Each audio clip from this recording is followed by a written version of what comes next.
थगायबायल' थायो जोंखो मोनसे टप होनानै दोनदो खालि जोंनो ललिपपल' देखायबाय थायो बिसोरो जि जों दाबि खालामदो 21,000 दरमाहा इखो मानिना लानाय सरकारा जोंनि दाबिखौ जेब्लालागि मानिया जेब्लालागि जों धरना होबाय थागोन। बरपेटा रड बाक्सा जिल्लानि सीमायाव थानाय ज्योतिनगर गोबर्धना ICDS प्रजेक्टनि मावख'आव अंगनबाड़ी मावफारियाफोरा गोख्रों सोमावसारनाय हाबाफारि लानाय जादों।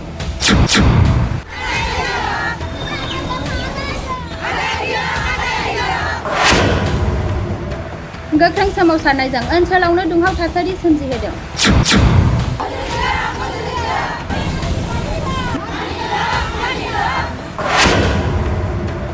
सिगाङाव बेनार लानानै जोंनि दाबिखौ मानिनानै ला, जोंनि दाबिखौ मानियाब्ला गोख्रोंनिफ्राय गोख्रोंसिन सोमावसारनाय लागोन। सरकारा जोंनि दाबिखौ जेब्लालागि मानिया जेब्लालागि जों धरना होबाय थागोन।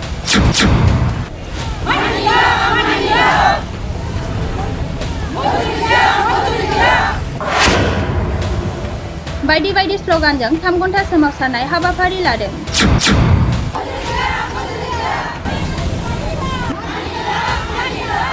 बायदि बायदि दाबिजों गोख्रों सोमावसारदों अंगनबाड़ीनि मावफारियाफोरा।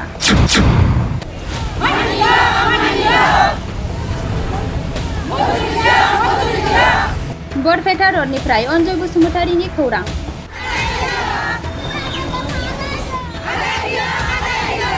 गुबै धरना होनायनि थांखियानो जाबाय माने जोंनिया जोंनि माननीनि हल'नि जोंनो जितु माननी होयो बिनि हल'नि जोंखौ सरकारि कर्मचारि हिसाबै स्वीकृति होनाय बा जि जों दाबि खालामदो 21,000 दरमाहा इखौ मानिना लानाय मानिना लायाबा जोङो बिनिख्रुइ बांसिन गोरासिन आरो धरना होनो थाखाय जोङो हाजु जानानै दं।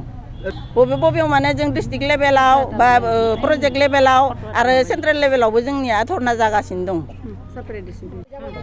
मानि थाखाय माने इमान दिनै जोंनो 6,000ल' फैसा माननी हिसाबै होबाय दं बिनि खारनैनो जोङो बेखौ जे जों आरो कर्मचारि हिसाबै जोंखौ मानिना लायाखै जोंखौ अनारियाम हिसाबै होबाय थायो बे एसे फैसाखौ 6,000 फैसाखौ जों जे इमान दिन इमान खस्थ' खालामनानै सोलिबोगासिनो दं ए खम फैसादोथ' जों सलायनो हायाना गथ' गथाय न'खर परियाल जों सलायनो हाया एसे फैसादो जोङो बुस्थुनि दामा जेरखम जाबोदो बा गेस टेंकि गंसेयाव 1200 थाखा करि जादो बेफोरबायदि दाम गोसानि दिनाव जों माबोरै मा खालामना सलायनो परियालखौ गतिके जोंथ' दाबि खालामखानांगोनानो आरो जोंखौ सरकारि कर्मचारि हिसाबै जोंखौ स्वीकृति होनांगौ सरकारा।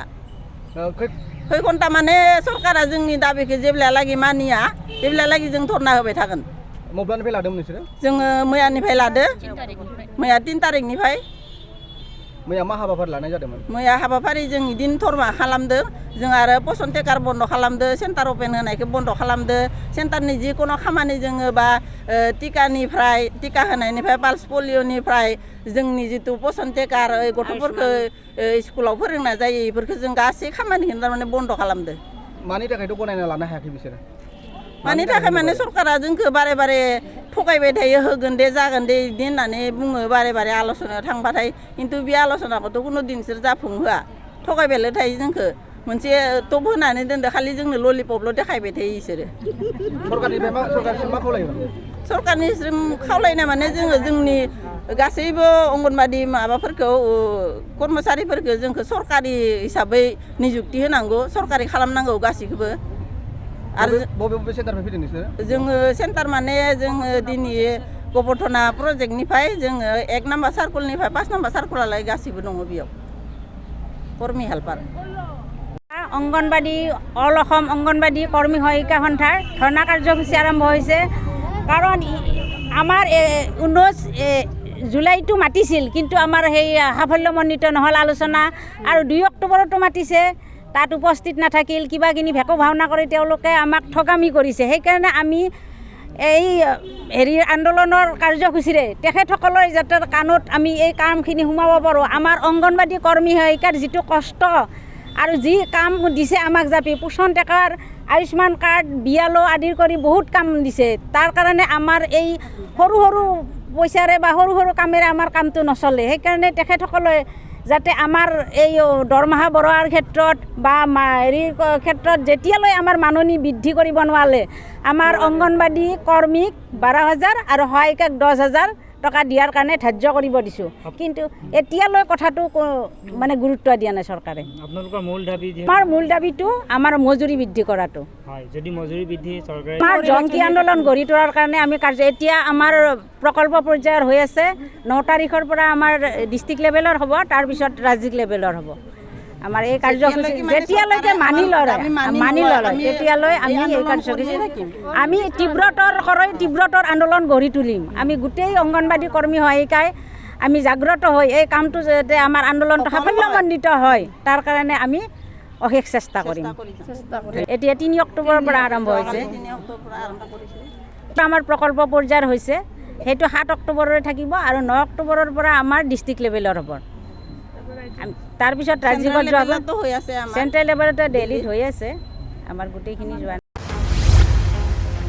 डिजिटेल बड' निउसनिफ्राय गासैखौबो खुलुमनाय आरो बरायनाय बावहरनाय जाबाय मदद आरो हेफाजाबनि नोजोरजों नोंथांमोननि सेराव दं डिजिटेल बड' निउस वेब पर्टेल सुखु दुखुनि समाव खैदां खैफोदनि समाव नोंथांमोननि राव जानानै ओंखारबोदों डिजिटेल बड' निउस खौरां दैथायहरनो आरो जोंजों थोंजोङै फोनांजाबनो थाखाय जानबुं दं 6901559919 उदां आरो सैथो खौरां फोसावनायनि थांखिजों नोंथांमोननि सेराव दं डिजिटेल बड' निउस